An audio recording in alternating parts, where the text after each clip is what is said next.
Women's skit అండి. నీ కొరకు ఎవరున్నారు? వంశీ మాకు ఒక 2-3 చైర్లు స్టేజ్ మీదకి ఇస్తారనుకో.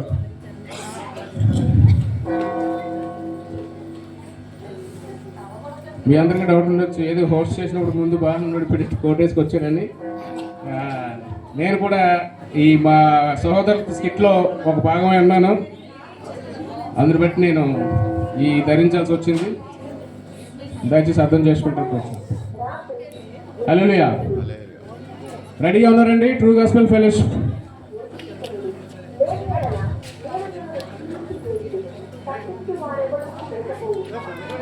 ట్రూ గాస్పెల్ ఫెలోషిప్ సహోదరులంతా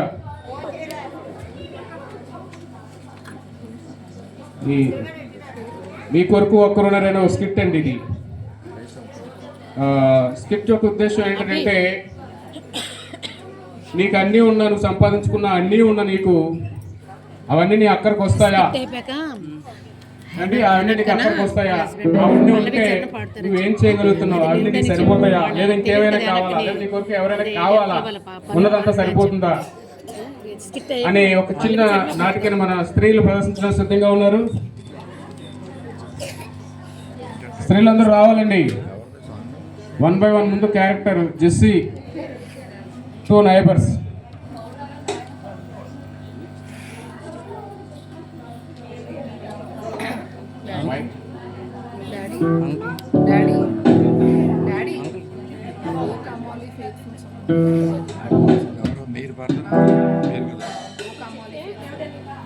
నేను చెప్తాను, సైడ్కి వెళ్తారు కదా.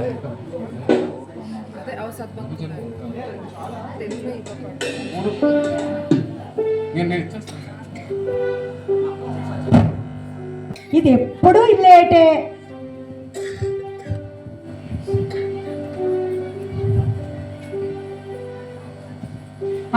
వస్తుంది వస్తుంది.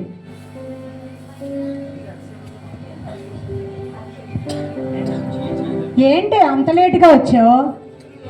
మీకేంటమ్మా, మీ ఇంట్లో వాషింగ్ మిషన్ పెట్టుంది, నాకేమో ఆ పాత బండ మీద బట్టలు బాది బాది బాది నా చేతులు బొబ్బొచ్చాయే బాబు. అది అందరికీ ఉండేదే కదే బాబు. నువ్వు అలాగే అంటావే బాబు. సరే కూర్చో.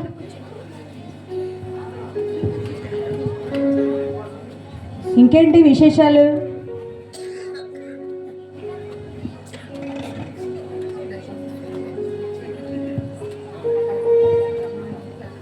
ఆ సృజన లేదు, నేనట అక్కడ మాటలు ఇక్కడ మాటలు అక్కడ చెప్తానంటే. నిజమే కదా. ఏటంటున్నావే? ఏం లేదు, నువ్వు చాలా మంచిదని అంటున్నా. అవునా? ఏంటో అందరి కళ్ళు నా మీదే ఉంటున్నాయి.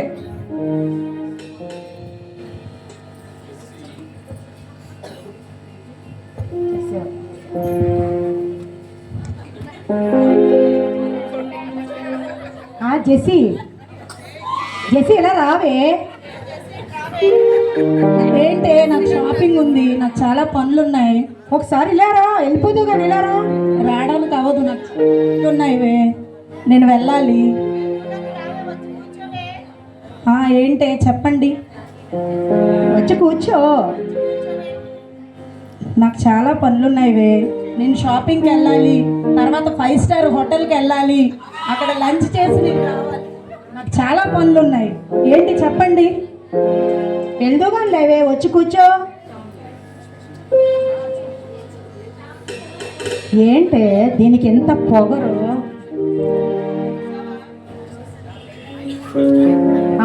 చూస్తున్నా.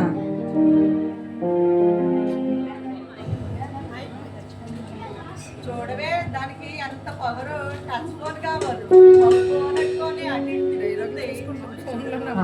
చూస్తున్నా.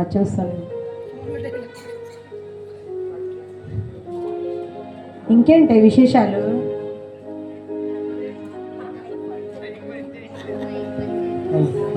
రైజులో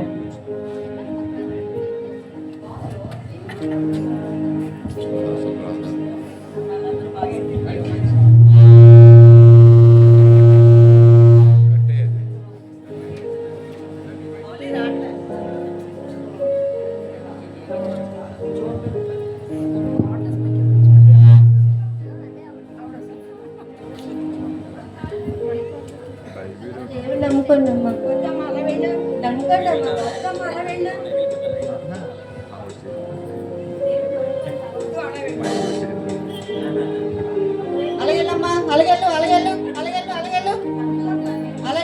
అమ్మా ఎలారా?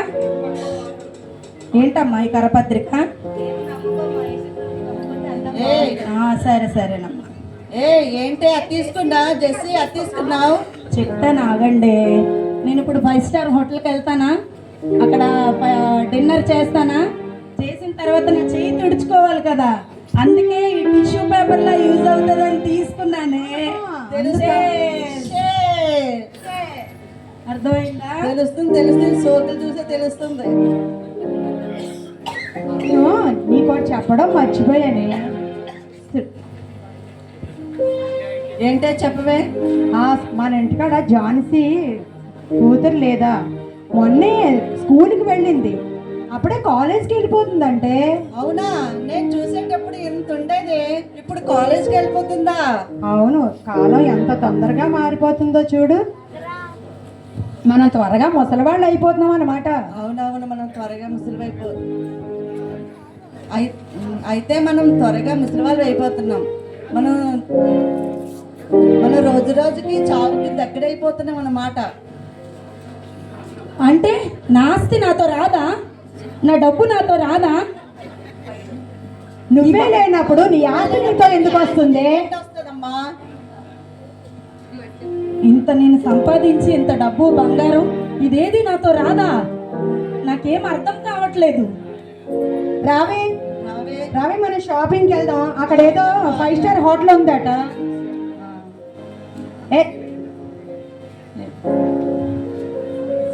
జెస్సీ 5 స్టార్ హోటల్ ఉందంట, తినేసి అక్కడికి వెళ్ళి సిఎంఆర్కి వెళ్ళి మంచి పట్టు చీరలు ఆఫర్ వచ్చినాయంట, కొనుక్కుందాం. రావే నడు వెళ్ళిపోతాం, మళ్ళీ ఆఫర్స్ అయిపోతాయి, క్రిస్మస్ అయిపోతాయి.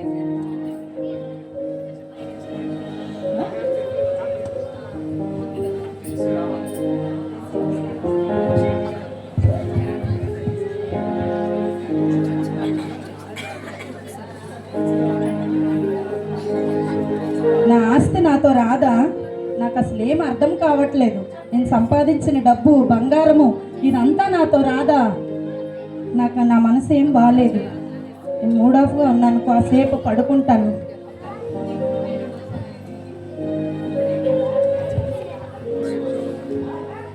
డియర్ జెస్సీ, నీ ఆయువు ఎంత చిన్నదో తెలుసా? గడ్డి వెళ్ళే ఆవిరైపోతుంది. నీ బ్రతుకు రోజు రోజుకి స్టావ్కి దగ్గరైపోతుంది. ఈ చిన్నపాటి జీవితం కోసం నువ్వేదైతే ప్రయాసపడుతున్నావో దాని అంతటి నువ్వు మానుకుంటావు.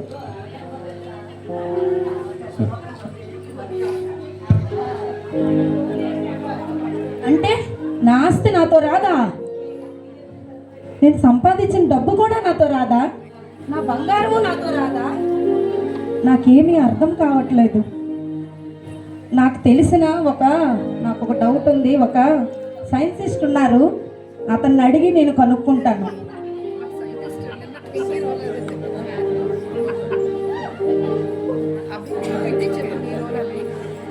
మీరు సైంటిస్టేనా?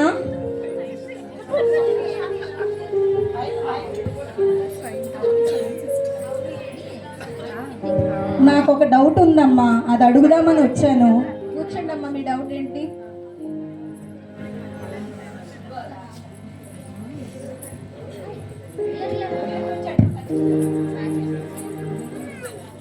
ఈ సృష్టిని చూస్తుంటే దేవుడు ఉన్నాడా? నాకేం అర్థం కావట్లేదమ్మా. ఈ డౌట్ మీకు ఎందుకు వచ్చిందో నాకైతే తెలియదు, కానీ ఒకటి మాత్రం నిజం, ఈ సృష్టి వెనకాతలో ఒక సృష్టికర్త ఉన్నారని అనిపిస్తుంది. ఎందుకంటే భూమి, సూర్యుడు, చంద్రుడు, నక్షత్రాలు, గ్రహాలు వాటి స్థానంలో ఉంటూ వాటి పని అవి చేస్తున్నాయి. అలాగే సముద్రపు లోతు, చెట్లు పెరిగే విధానం చూస్తూ ఉంటే ఈ సృష్టి అంతటి వెనకాతల ఒక సృష్టికర్త ఉన్నారనిపిస్తుంది. అలా అయితే మనం ఎందుకు చనిపోతున్నామమ్మా? మనకి ఇష్టమైన వాళ్ళందరూ ఎందుకు చనిపోతున్నారు? ఈ చావు బ్రతుకుల కోసం నాకైతే తెలియదు, కానీ మీరు వెళ్ళి డాక్టర్ గారిని అడగండి. అలానే అమ్మా.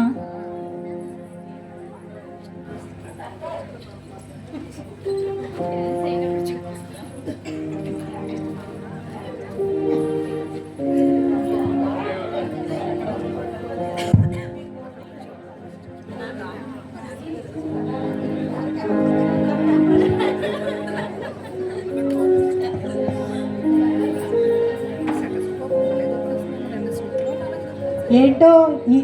ఇంత పెద్ద పెద్ద చదువులు చదువుకొని ఆదాయం అస్సలు లేదు.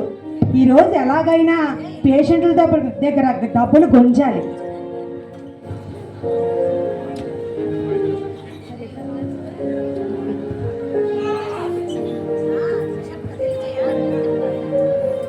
కాంపౌండర్, ఈ మైదార్ కాంపౌండర్ ఎక్కడ సచ్చాడో. కాంపౌండర్, కాంపౌండర్, బయట పేషెంట్లు ఒక్కొక్కరిగా పంపించు. ఎవరమ్మా అక్కడ రండి.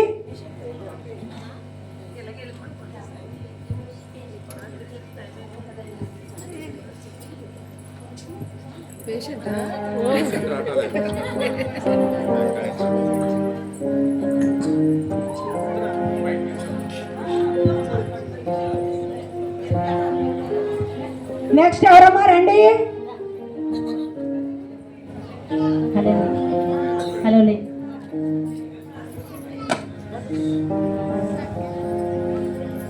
అమ్మా కడుపు నొప్పి, అమ్మా నొప్పి నొప్పి, అమ్మా కడుపు నొప్పి.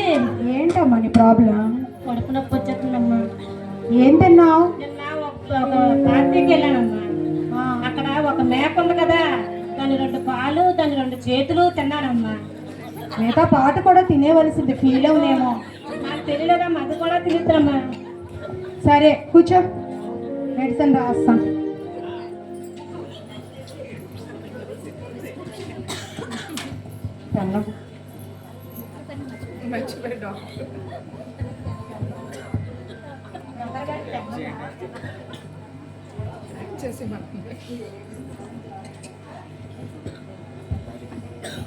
ఎప్పుడు తిన్నావు? మధ్యాహ్నం ఏ టైంకి తిన్నావు? 12 గంటలకమ్మా. ఏం తిన్నావు? మేకకి 2 కాళ్ళు, 2 చేతులు. అసలు మీరు డాక్టరా, మీరు యాక్టరా, మీరు పోలీస్ అమ్మా? సరే సరే కూర్చో, మెడిసిన్ రాస్తాం, కూర్చో. ఈ మెడిసిన్ వాడు, ఈ మెడిసిన్ వాడు. ఒక వారం రోజులు ఎండలో నుంచో, నీ రోగం తగ్గిపోతుంది.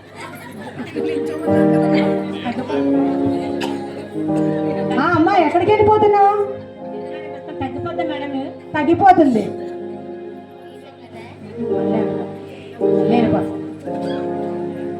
అమ్మా,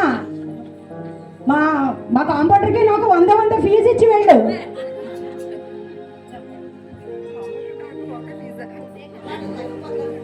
తగ్గిపోద్దమ్మా. తగ్గిపోతుంది, వెళ్ళమ్మా వెళ్ళు. నెక్స్ట్ ఎవరమ్మా రండి.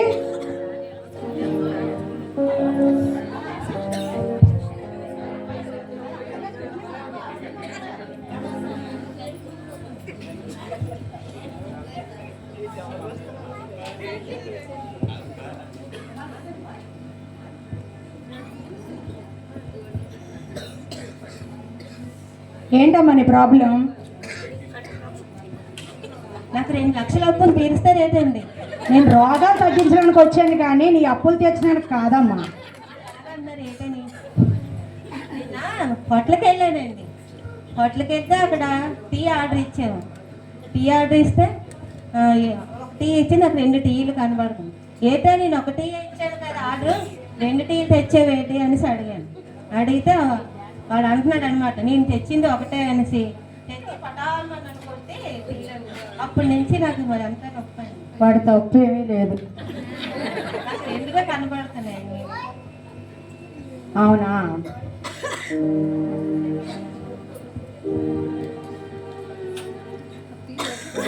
ఈ మెడిసిన్ వాడు తగ్గిపోతుంది.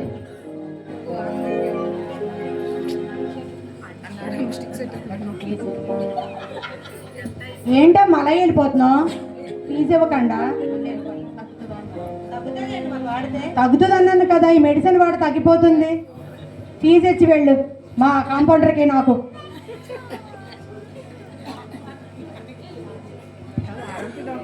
ఇదేంటి 200 ఫీజు అయితే 100 ఇచ్చావు?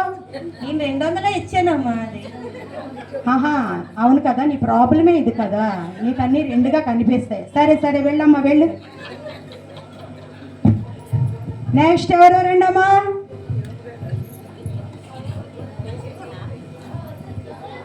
డాక్టర్ గారు నమస్తే అండి. నమస్తే.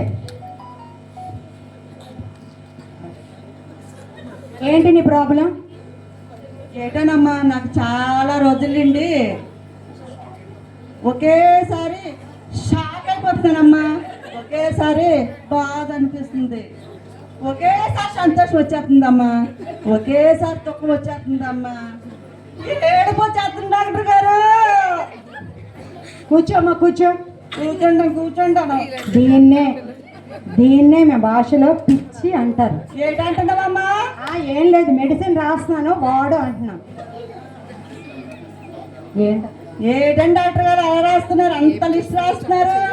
తగ్గిపోతుంది నీకే, ఈ లిస్ట్ అంతా నీకే రాస్తున్నాను వాడు. రాయండి రాయండి.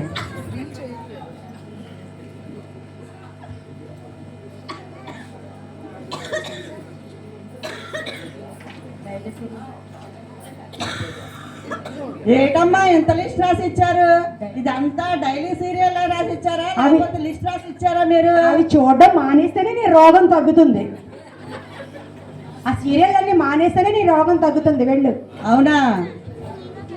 తగ్గిపోతా డాక్టర్ గారు? తగ్గిపోతుంది, వెళ్ళు. తగ్గిపోతుందా? తగ్గిపోతామ్మా, వెళ్ళు. తగ్గిపోతే మళ్ళా వచ్చి నీ బంగా వస్తాను.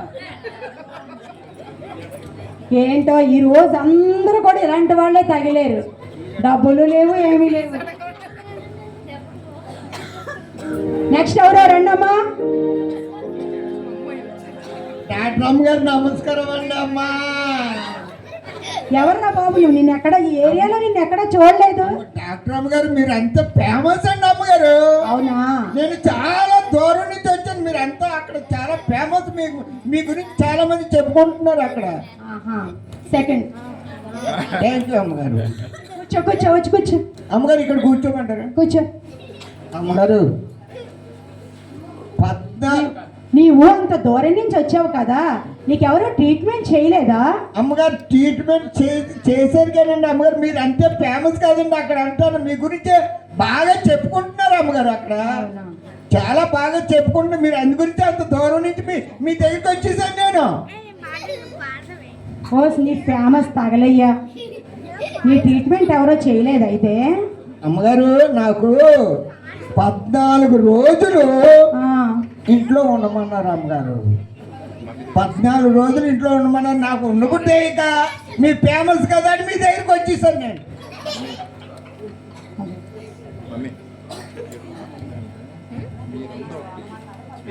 పద్నాలుగు రోజులు ఇంట్లో ఉండమన్నారు అమ్మగారు. మీరు నాకు ఫేమస్ కదా మీ దగ్గరికి నేను వచ్చేసానండి. అమ్మగారు నాకు ఏదో అది ఏంటిదంటే కిరాణా కరోనా ఏదో అమ్మగారు. అది కరోనా కిరాణా కాదురా, కరోనా. శానిటైజర్ పట్టుకున్నా బాబా, ఆ శానిటైజర్ పట్టుకుని వచ్చి కరోనా పేషెంట్ బయటికి తోసేయి. మరి ఫేమస్ తగలయ్యా. కొంచెం ఉంటే కరోనా నాకు అంటుకుపోయేది. ఈ రోజు కూడా ఇలాగే తగలబడింది. ఉదయం నుంచి పేషెంట్లు అలాగే ఉన్నారు.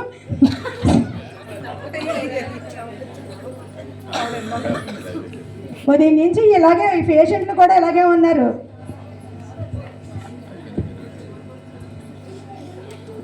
హలో అక్క. హలో అక్క.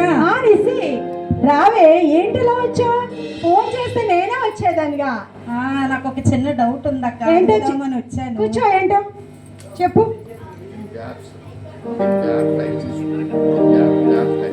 అదే అక్క, నాకు ఒక డౌట్ ఉంది. ఈ సృష్టిని చూస్తుంటే సృష్టికర్త ఉన్నాడని అర్థమవుతుంది. మరి దేవుడు అనేవాడు ఉంటే మంచి వాళ్ళందరూ ఎందుకు చనిపోతున్నారు అక్క? మనకి ఇష్టమైన వాళ్ళందరూ ఎందుకు చనిపోతున్నారు? నాకు తెలిసింది. అసలు దేవుడు అనేవాడే మంచివాడు. అడిగావు కాబట్టి చెబుతున్నాను విను. ఎన్నాళ్ళు నా సర్వీసులో 1000 కోట్లు ఉన్నవాడు చనిపోవడమో నేను చూశాను. 1000 రూపాయలు ఉన్నవాడు చనిపోవడమో చూశాను. కానీ ఒకటి మాత్రం నిజం, పాపానికి జీతం మరణం అని చెప్పగలను. అలా అయితే అక్క, పాపం చేసిన వాళ్ళందరూ చనిపోవాలి కానీ మనం ఎందుకు చనిపోతున్నాం? మనకి ఇష్టమైన వాళ్ళందరూ ఎందుకు చనిపోతున్నారు అక్క? అసలు ఇది ఏది న్యాయం, ఏది అన్యాయం? న్యాయం అన్యాయాలు చెప్పడానికి మనమెవరం? వెళ్ళి లాయర్ని అడుగు. సరే అక్క.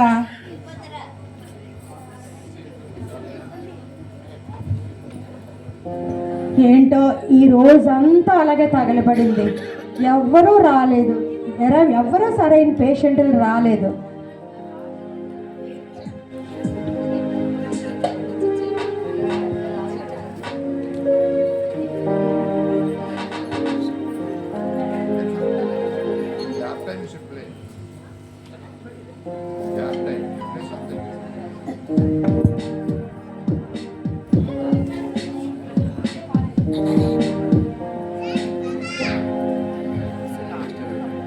హలో, లాయర్ గారండి, నమస్తే అండి.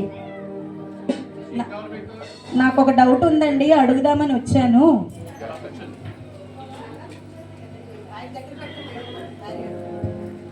ఏంటి మీ డౌట్? ఈ సృష్టిని చూస్తుంటే సృష్టికర్త ఉన్నాడని అర్థమవుతుంది. మనకి ఇష్టమైన వాళ్ళు చనిపోతున్నారు.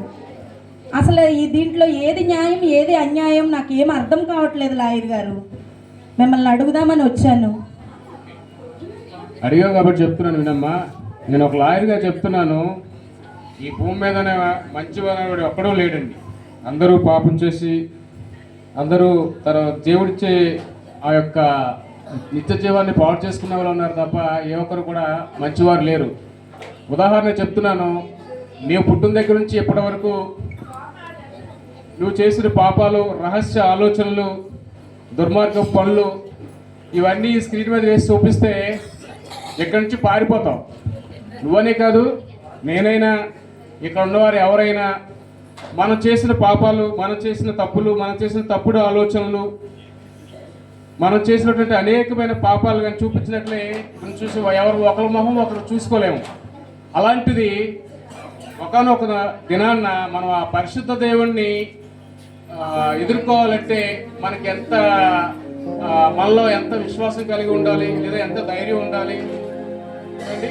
అందువలన మనలో మనం విశ్వాసం కలిగి జీవించాలి. అంత మాత్రం కాదు, దేవుడు అనేవాడే మంచివాడు. నీకు ఆ డౌట్ వచ్చి ఎందుకు వచ్చిందో నాకు తెలియదు, కానీ మనం ఆ దేవుని, నిజమైన దేవుని ఎదుర్కోవాలంటే ఖచ్చితంగా మనం పరిశుద్ధులమై ఉండాలి. సరే అమ్మా, పాపానికి శిక్ష మరణం, అదే న్యాయం, ఇదే న్యాయం.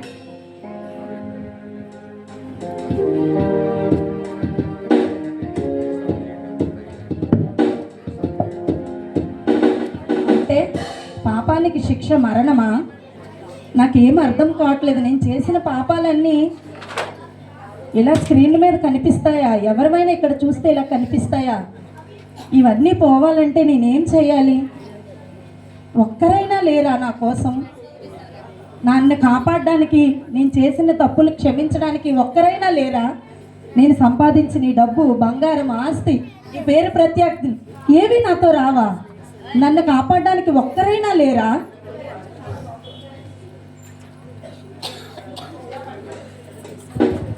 ఒక సువార్త పత్రిక ఉంది, నాకు ఇచ్చారు, చూద్దాం ఒకసారి. కరపత్రిక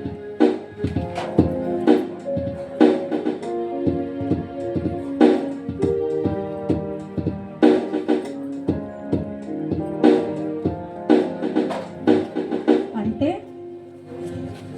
సత్య సువార్త సహవాసం, సువార్త కరపత్రిక. నా కొరకు ఒకరు ఉన్నారా? మానవుడు జన్మతః పాపి, ఇంకా శరీరంతో చిన్నదో పెద్దదో పాపం చేయటం వల్ల ఇంకా పాపం కూర్చుకుంటున్నాడు. పాపం వల్ల వచ్చు జీతం మరణం. శరీర మరణం అందరికీ సాధారణం. మరణం అనంతరం మానవుని ఆత్మ చేరుకునేది 2 స్థలాలు. పాపం వల్ల వచ్చే నిత్య నరకం, అక్కడ అగ్ని ఆరదు, పురుగు చావదు, యుగ యుగములు భయంకరమైన యాతన. ఇంకా రెండవది, పాపం లేని పరిశుద్ధుల కొరకు స్థిరపరిచిన పరలోక రాజ్యం.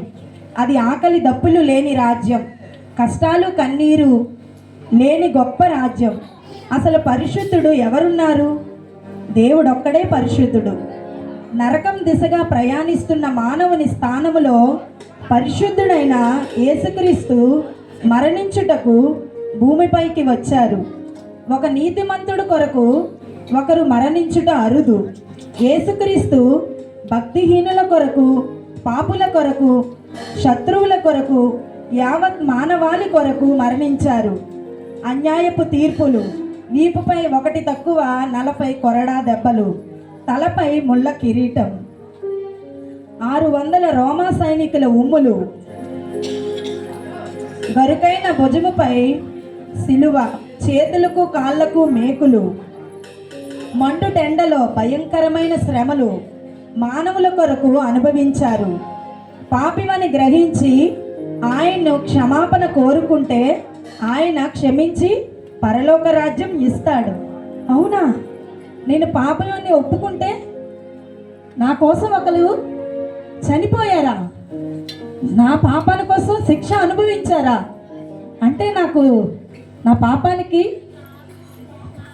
నన్ను క్షమించే దేవుడు ఉన్నాడా? ఒక్కరైనా లేరనుకున్నాను. యేసయ్య నా కోసం మరణించారా? నా పాపాన్ని నేను ఒప్పుకుంటే దేవుడు నన్ను తప్పక క్షమిస్తాడా?